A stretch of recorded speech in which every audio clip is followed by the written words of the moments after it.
What's going on? This is But I'm Not Wasted. I am your host, Zach Wolf. This is the podcast for lovers and makers of music. Let's go. What's up, buddy? What is going on, my But I'm Not Wasted family? Hope you guys are doing good. So for this episode, I wanted to intro it because I've gotten a lot of requests that people want to see the full interview that I did on the late night show, Chris Boyle's late night show a few weeks back on One American News. So anyways, that's what this one's going to be. I'm going to be streaming that whole interview here for the podcast. Hope you guys like it. Please let me know what you think. Really excited for you guys to see this whole interview. I only put little clips of it out on my social media, so this is going to be the full thing. So yeah, enjoy.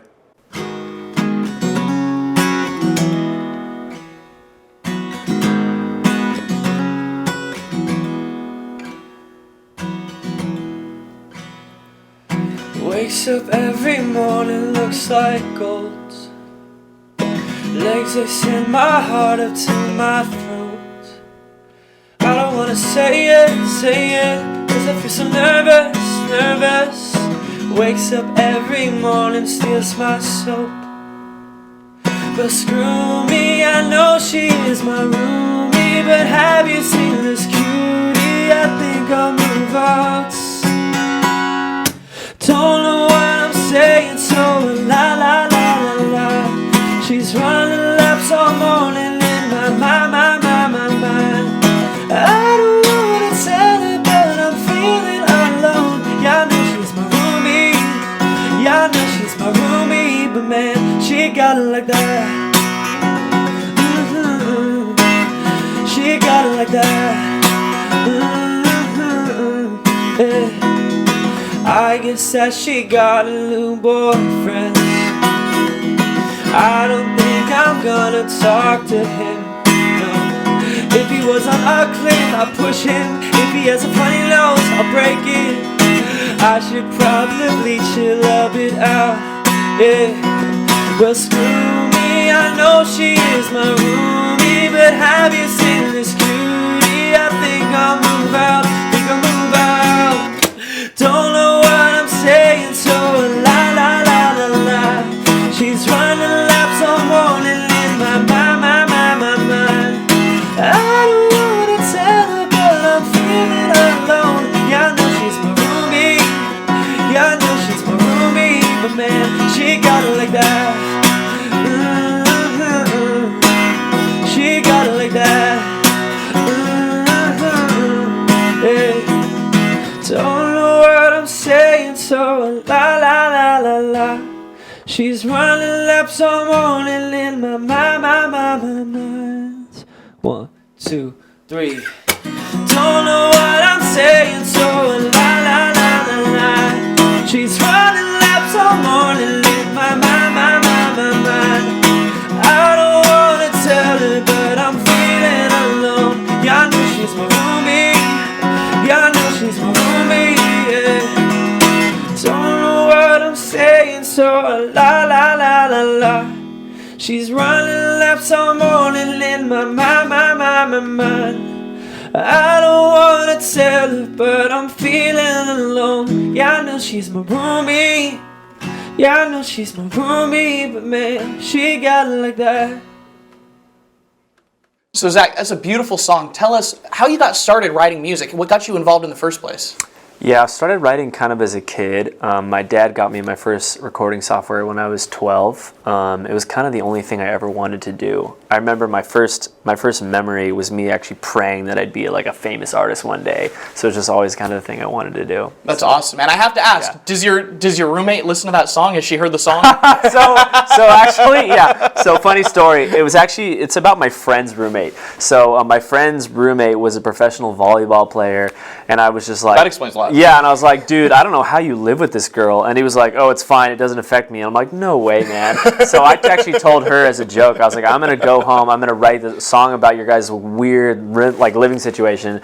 And then I wrote it, and I really liked the song. And I actually sent it to her, and she was like, I love it. That's awesome. That's awesome. Hey, if everything works out, maybe you'll play it at their wedding one day. Exactly. Yeah, exactly. Full circle. Really weird. So that's super cool. I love your music. And you don't just do music, too. You got really into the production side, and that's something that really fascinates fascinates me when I meet people because Yeah. I'm curious about your journey. Obviously, if I ask a musician, like, what got you started playing music, anyone who has that inspiration, especially now with technology, and this is for anyone who out there who wants to learn music, you can get the instruments, you can go online, there's a lot of resources available. How did you start working on the production end? How did you get involved so professionally? Totally. So I produced my first album out of college, and I was kind of I thought you had to learn how to produce to be an artist. I didn't realize you could pay a producer to do something for you. You know, I just was like, no one in my world had been in the music industry. And so I learned how to self-produce. I produced my first album. I got signed in London for a couple of years. And then I got signed in LA. And then when I was in LA, I just met a bunch of other artists that were also doing it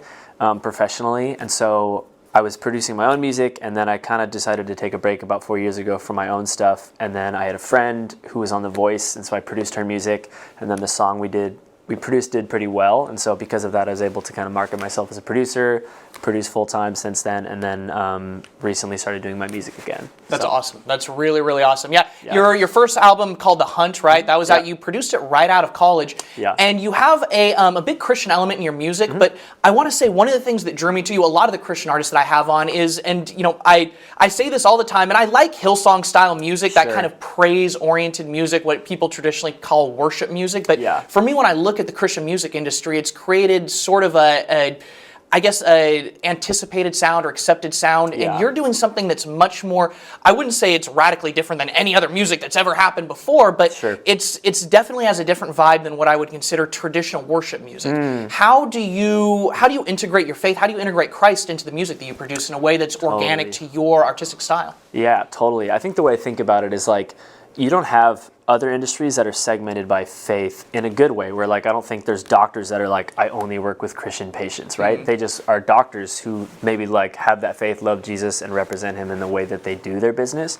And so for me going into music, I felt like the Christian music industry and the artists I grew up listening to, although some of it was good, a lot of it was just pretty cheesy and not music I wanted to make. So I think for me, I decided I want to make music that's still kind of accepted as more maybe like secular music, but doing it as a Christian, where the way I'm like talking and the values and like the way I'm speaking about my faith outside of like the music scene even, or in the music scene, but outside of just my music, is representing like Christianity, representing Jesus, but not making music that's just like super in that lane. That's awesome. I don't want to be in that lane. So I feel like that's a little scary on both sides of things, because on one end, I feel like a lot of artists who want to write Christian music, they write in that style, they conform that style because they know there's a market for it. Yeah. And I think it's not just like, oh, this is marketable, but there's a fear. So I actually had a Christian metal musician on my show recently, and for him, it's like a lot of people, I see the comments on his stuff, and a lot of people say, well, the style is inherently opposed to this kind of music, right? And a lot of people, I think there's both the fear that it'll be rejected by Christians because it's different, but also if I incorporate Christianity in my work on the other end, then the secular world will reject that. So I think it's really awesome that you're continuing to move forward in your work in a way that's genuine to you, and you're building real communities when you're doing it. You've been very, very interested in community building. It's something that I've noticed you've been super intentional about. I want to talk to you about some of the communities you've built, especially here in the San Diego area. We're going to have to take a super quick break, though. Folks at home, you're not going to want to miss this when we're back in 2.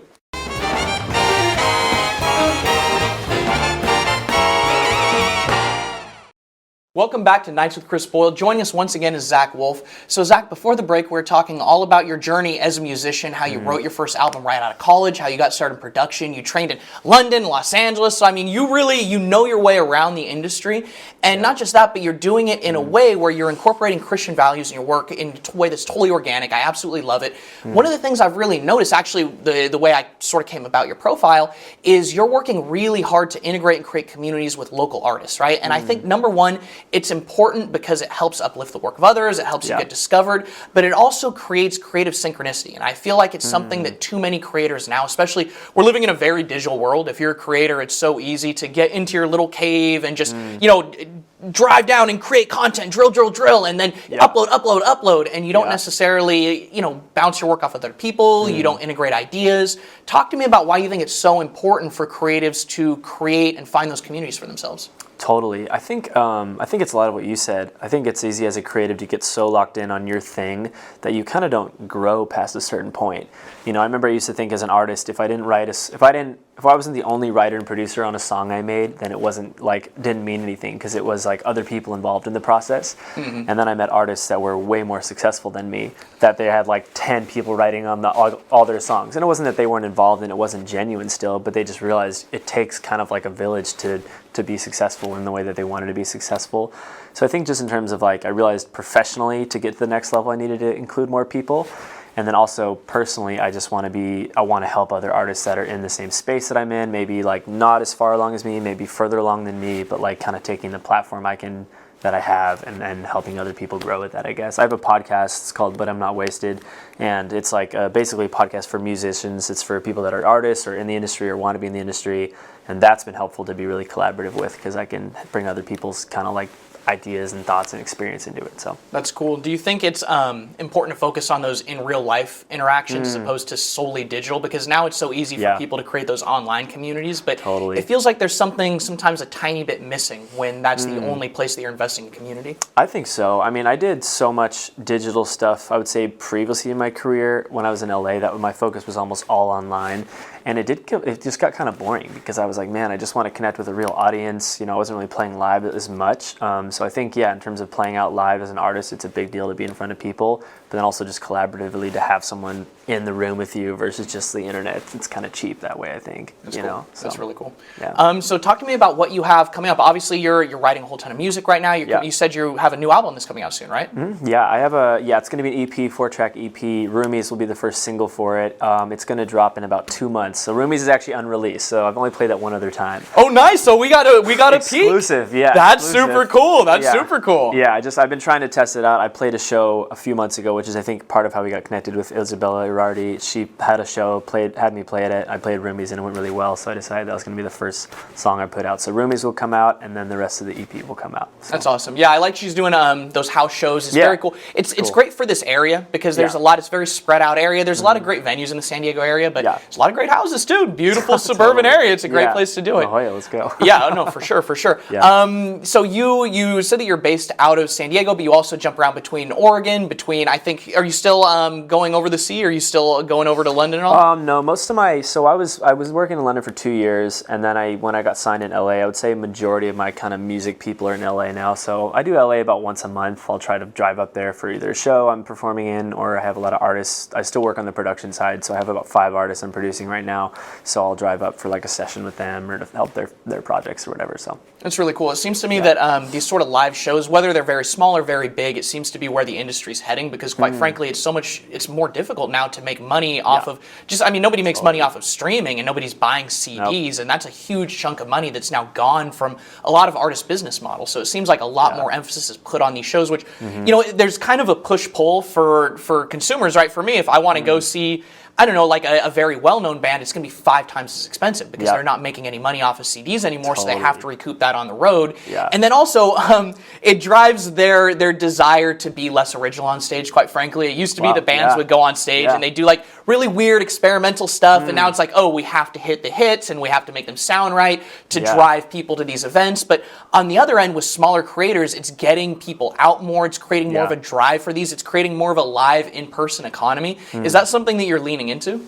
Absolutely. I mean, I think I love playing out live, but two, I do think you're right. I do think as an artist, I mean, I don't have crazy numbers or anything like that, but even with the streaming that I get, I make like $20 a year from it, and I probably have like 500,000 streams a year, which is not a lot. It's decent. But that's decent enough that you think I'd make like something from that, but you make nothing from that. And so, yeah, I think live performance is super important for growing that audience when you're getting going, but then also, just to make money, it's really important. But also what you said about artists not being as original live. If you ever see me live and you think I'm not original, you better call it out, man, because I'm not trying to get to that level, I'll keep you in check. Zach, this is, So call Zach, it out, man. before we go, tell folks at home where they can find your music and everything that you do. Yeah, totally. So Zach Wolf, Spotify, Apple Music, ZACH, it's on the screen, great. And then my Instagram is just Zach Wolf Music. My podcast is called But I'm Not Wasted. It's on Spotify for podcasts, Apple for podcasts, the whole thing. So Zach Wolf, check it out. Beautiful. Zach, thank you so much for joining us tonight. Thanks, Chris.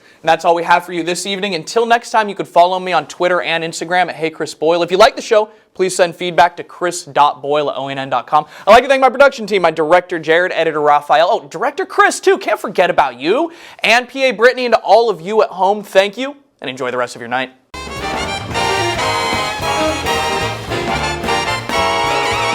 Beautiful. Boom, that's television magic, baby.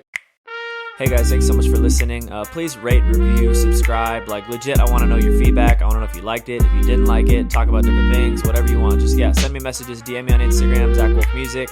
Share this everywhere across your social media that helps us grow. And stay tuned for the next episode. Let's go.